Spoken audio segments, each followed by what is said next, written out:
Assalamualaikum warahmatullahi wabarakatuh. Perkenalkan, nama saya Resti Amrianti Kartini dan rekan saya. Assalamualaikum warahmatullahi wabarakatuh. Perkenalkan, nama saya Zainab Alabibah. Di sini kami berdua akan menjelaskan mengenai materi hak asasi manusia atau yang biasa kita sebut HAM. Yang pertama yaitu pengertian hak asasi manusia. Hak asasi manusia atau yang biasa kita sebut HAM dalam bahasa Inggris disebut sebagai human rights, dalam bahasa Perancis yaitu droits de l'homme. Jadi, hak asasi manusia adalah konsep hukum dan normatif yang menyatakan bahwa manusia memiliki hak melekat pada dirinya karena ia adalah seorang manusia. Hak asasi manusia berlaku kapanpun, dimanapun, dan kepada siapapun, sehingga sifatnya universal. HAM pada prinsipnya tidak dapat dicabut, juga tidak dapat dibagi-bagi, saling berhubungan dan saling bergantung.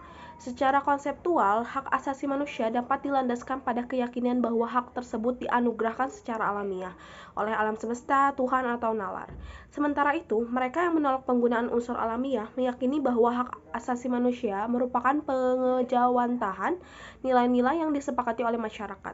Ada pula yang menganggap bahwa HAM sebagai perwakilan dari klaim-klaim kaum yang tertindas. Dan pada saat yang sama, terdapat juga kelompok yang meragukan keberadaan HAM sama sekali dan menyatakan bahwa hak asasi manusia hanya ada karena manusia mencetuskan dan membicarakan konsep tersebut.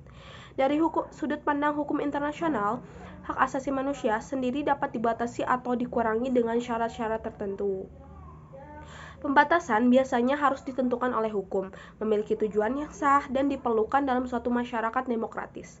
Sementara itu, pengurangan hanya dapat dilakukan dalam keadaan darurat yang mengancam kehidupan bangsa, dan pecahnya perang pun belum mencukupi syarat ini. Selama perang, hukum kemanusiaan internasional berlaku sebagai lex specialis. Walaupun begitu, sejumlah hak tetap tidak boleh dikesampingkan dalam keadaan apapun, seperti hak untuk bebas dari perbudakan maupun penyiksaan. Pengertian hak asasi manusia menurut para ahli. Hak asasi manusia sudah memiliki cabang ilmu sendiri untuk mempelajarinya. Untuk itu, ada beberapa pengertian hak asasi manusia dari para ahli yang mengemukakan cabang ilmu tentang hak asasi manusia. Yang pertama yaitu menurut John Locke, hak asasi manusia adalah hak yang langsung diberikan Tuhan kepada manusia sebagai hak yang kodrati. Oleh sebab itu, tidak ada kekuatan di dunia ini yang bisa mencabutnya. HAM memiliki sifat yang mendasar dan suci. Kedua ada menurut John Matterson. John Matterson sendiri ada anggota komisi HAM di PBB. Menurutnya, HAM adalah hak-hak yang ada pada setiap manusia yang tanpanya manusia mustahil hidup sebagai manusia. Yang ketiga menurut Miriam Budiarjo, HAM adalah hak yang dimiliki setiap orang sejak lahir dunia. Hak itu sifatnya universal karena hak dimiliki tanpa adanya perbedaan, baik itu ras, jenis kelamin, suku, dan agama. Yang keempat yaitu menurut Profesor Koenjoro Porbopranoto, HAM adalah suatu hak yang bersifat mendasar, hak yang dimiliki manusia sesuai dengan kodratnya, yang pada dasarnya tidak bisa dipisahkan. Yang kelima yaitu menurut Undang-Undang Nomor 39 Tahun 1999, HAM adalah seperangkat hak yang melekat pada diri manusia sebagai ciptaan Tuhan Yang Maha Esa. Hak tersebut merupakan anugerah yang wajib dilindungi dan dihargai oleh setiap manusia. Sejarah hak asasi manusia atau HAM di dunia barat atau Eropa paling dahulu menyuarakan hak asasi manusia, di mana berdasarkan sejarah HAM, Inggris adalah negara yang paling utama menyerukannya. Tercatat di Inggris terdapat seorang filsuf yang mengungkapkan gagasan atau merumuskan adanya hak alamiah atau natural right, yaitu John Locke pada abad ke-17. Sejarah perkembangan hak asasi manusia di dunia barat ditandai dengan 3 hal penting. Yang pertama ada Magna Carta Liberium di Inggris. Sejarah telah mencatat bahwa Inggris memberikan jaminan pada para bangsawan serta keturunannya yang tidak memenjarakan mereka sebelum melalui proses pengadilan. Jaminan tersebut diberikan bukan tanpa alasan, tapi dikarenakan para bangsawan telah berjasa dalam membiayai kerajaan. Sebagai bentuk balas budi, pihak kerajaan memberikan jaminan yang dimana dinamakan Magna Carta Liberium. Jaminan atau perjanjian tersebut dibuat pada masa Raja John tahun 1215 Masehi. Pada masa itu, bangsawan meminta jaminan sebab kebanyakan raja zaman dahulu bertindak sesuka hati. membuat hukum sendiri, sedangkan raja kebal terhadap hukum. Hampir semua aturan yang dibuat menguntungkan raja saja. Dan meskipun Magna Carta tidak berlaku untuk semua atau dalam artian hanya untuk para bangsawan, akan tetapi kita tidak bisa memungkiri bahwa Magna Carta merupakan tonggak awal perkembangan HAM di dunia. Selanjutnya ada Revolusi Amerika pada tahun 1776 yang merupakan peperangan rakyat Amerika melawan penjajah dari Inggris. Hasil revolusi ini adalah kemerdekaan Amerika pada tahun 1776 dari Inggris. Pada tahun yang sama pula, Amerika membuat sejarah dengan menegakkan hak asasi manusia, yaitu memasukkannya aturan HAM ke dalam perundangan negara mereka. HAM di Amerika dalam perkembangannya lebih kompleks daripada HAM di Inggris, di mana manusia bahkan HAM terus disuarakan sampai saat ini baik oleh pemerintahnya maupun rakyat Amerika. Selanjutnya ada Revolusi Prancis yang lebih populer daripada Revolusi Amerika. Jika Amerika memerangi penjajah Inggris untuk mendapatkan sebuah kemerdekaan atau supaya bisa berdiri sendiri dan memiliki hak, beda halnya dengan Revolusi Prancis yang dilakukan rakyatnya memerangi rajanya sendiri, yaitu Raja Louis. Rakyat Prancis melakukan hal tersebut dengan alasan bahwa sang raja bertindak sewenang-wenang terhadap rakyat dan memiliki sifat absolut. Revolusi Prancis setidaknya menghasilkan aturan tentang hak, yaitu hak atas kebebasan, hak atas kesamaan, dan hak atas persaudaraan.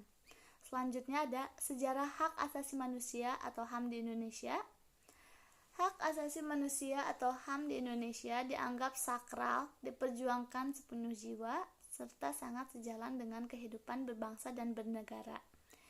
Indonesia telah ikut bersama dengan negara lain untuk memperjuangkan HAM, memasukkan rasa kemanusiaan dalam perundangan, sebab hal tersebut merupakan fundamental. Pancasila sebagai dasar negara Indonesia sepenuhnya mendukung dan menjunjung tinggi penegakan hak asasi manusia. Dan di awal kemerdekaan Indonesia, tokoh seperti Muhammad Hatta merupakan orang yang paling vokal dalam menyuarakan HAM di Indonesia. Dalam memperjuangkan haknya sebagai bangsa harus melewati beberapa fase, seperti hanya pembentukan organisasi-organisasi yang didirikan tersebut mewadahi banyak orang, di mana untuk merasa sadar bersama-sama memiliki hak-hak yang harus diperjuangkan dan dicapai. Organisasi-organisasi yang dibangun memperjuangkan hak-hak masyarakat dengan cara berbeda, namun pada hakikatnya memiliki tujuan yang sama, untuk menghapuskan kolonialisme di tanah Indonesia. Sehingga dengan begitu, masyarakat Indonesia dapat menjadi manusia yang seutuhnya karena hak kemanusiaannya terpenuhi. Sebagai contoh, Budi Utomo memperjuangkan hak masyarakat dan kemanusiaan lewat petisi-petisi dan surat yang disampaikan kepada kolonial Belanda pada waktu itu.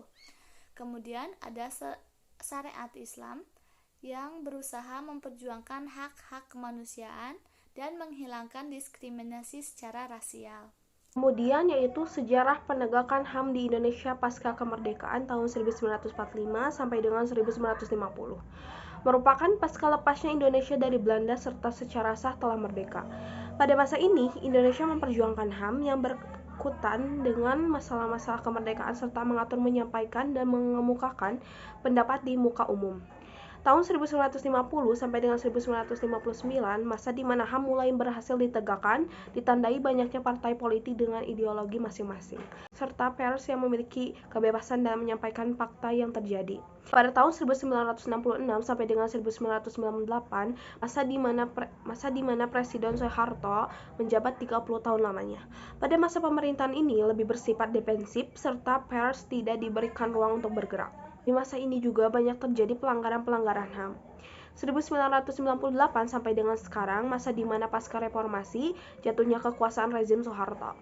Sejarah HAM telah mengajari banyak kepada kita bahwa rasa kemanusiaan, kesamaan, dan keadilan adalah sesuatu yang harus diperjuangkan.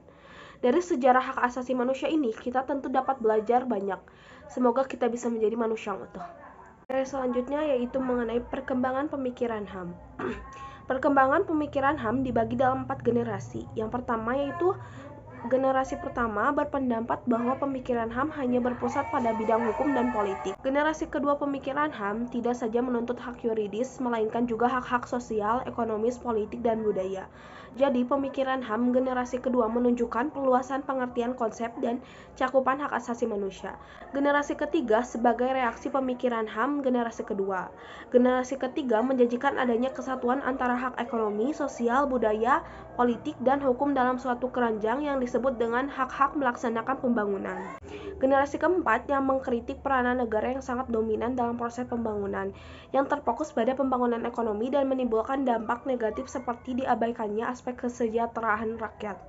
Selain itu, program pembangunan yang dijalankan tidak berdasarkan kebutuhan rakyat secara keseluruhan, melainkan memenuhi kebutuhan sekelompok elit. Perkembangan pemikiran hak asasi manusia di dunia yang bermula dari Magna Carta. Pada umumnya, para pakar di Eropa berpendapat bahwa lahirnya HAM di kawasan Eropa dimulai dengan lahirnya Magna Carta yang antara lain memuat pandangan bahwa raja yang tadinya memiliki kekuasaan absolut atau raja yang menciptakan hukum tetapi ia sendiri tidak terikat dengan hukum yang dibuatnya, menjadi dibatasi kekuasaannya dan mulai dapat diminta pertanggungjawabannya di muka hukum. Perkembangan HAM selanjutnya ditandai dengan munculnya The American Declaration of Independence yang lahir dari paham Rousseau dan Montesquieu.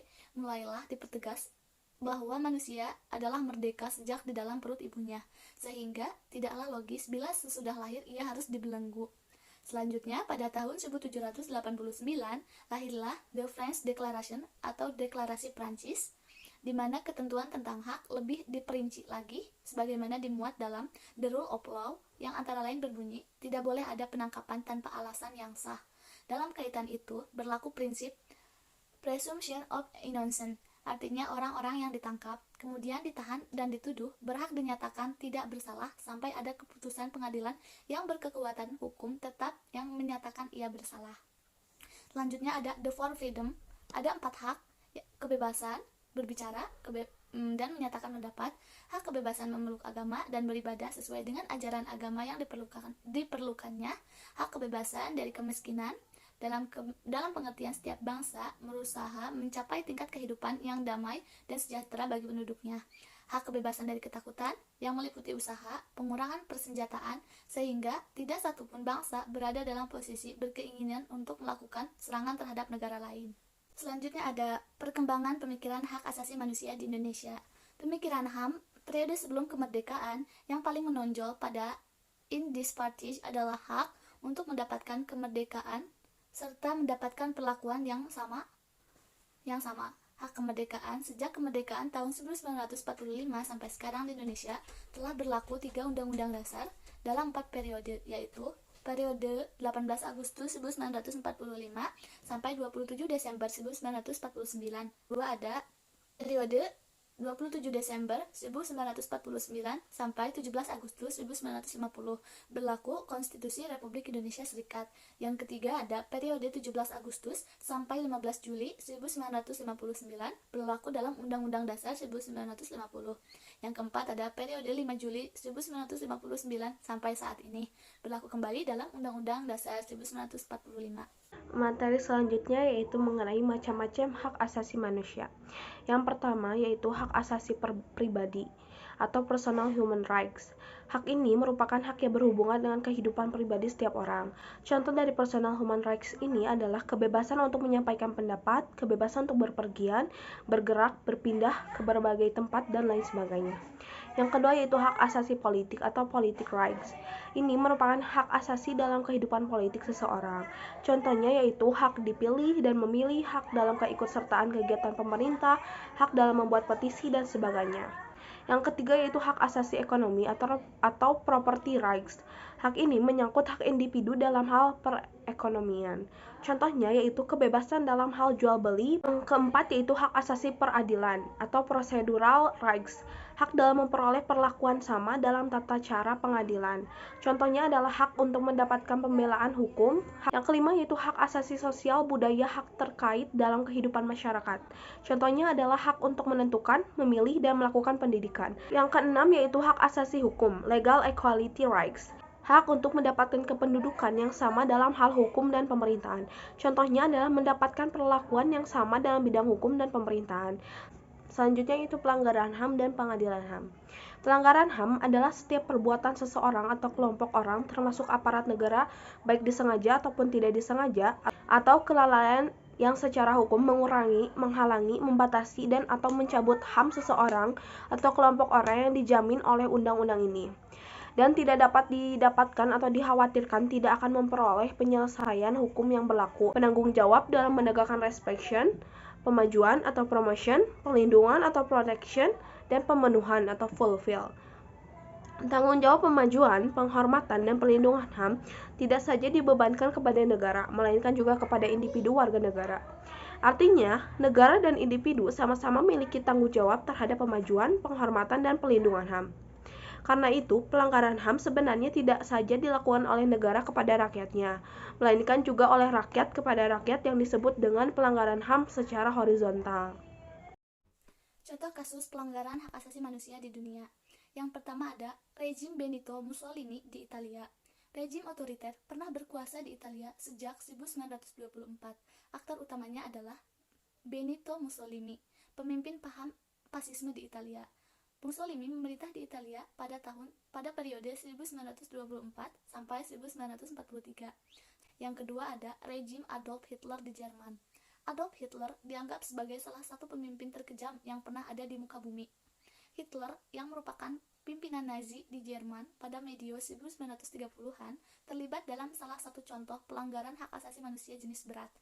Selanjutnya yaitu konflik Israel dan Palestina. Sengketa Israel dan Palestina menjadi salah satu konflik berkepanjangan. Hal ini bermula ketika Israel memperluas wilayahnya dengan menguasai sebagian besar wilayah Palestina. Dengan bantuan Amerika Serikat, Israel beberapa kali melancarkan serangan ke wilayah Palestina. Contoh kasus pelanggaran HAM di Indonesia. Yang pertama yaitu kasus tragedi Partai Komunis Indonesia atau yang bisa kita sebut PKI pada tahun 1965-1966, sejumlah jenderal dibunuh dalam peristiwa 30 September 1965. Pemerintahan Orde Baru kemudian menuding Partai Komunis Indonesia sebagai biang keroknya. Lalu pemerintahan saat itu membubarkan organisasi tersebut dan melakukan razia terhadap simpatisannya. Razia itu dikenal dengan Operasi Pembersihan PKI. Komnas HAM memperkirakan 500 hingga 3 juta warga tewas dibunuh saat itu. Ribuan lainnya diasingkan dan jutaan orang lainnya harus hidup di bawah bayang-bayang cap PKI selama bertahun-tahun. Dalam peristiwa ini, Komnas HAM balik menuding Komando Operasi Pemulihan Keamanan dan semua panglima militer daerah yang menjabat saat itu sebagai pihak yang paling bertanggung jawab. Kasus yang kedua ada kasus penembakan misterius atau Petrus pada tahun 1982 sampai 1985. Penembakan misterius atau sering disebut Petrus alias Operasi Celurit adalah operasi rahasia yang digelar oleh mantan Presiden Soeharto dengan dalih mengatasi tingkat kejahatan yang begitu tinggi. Operasi ini secara umum meliputi operasi penangkapan dan pembunuhan terhadap orang-orang yang dianggap mengganggu keamanan dan ketentraman masyarakat, khususnya di Jakarta dan Jawa Tengah.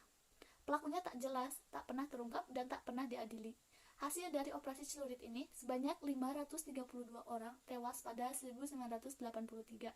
Dan dari jumlah itu, 367 orang diantaranya tewas akibat luka tembakan. Kemudian, pada tahun 1984, tercatat 107 orang tewas, dan diantaranya 15 orang tewas ditembak.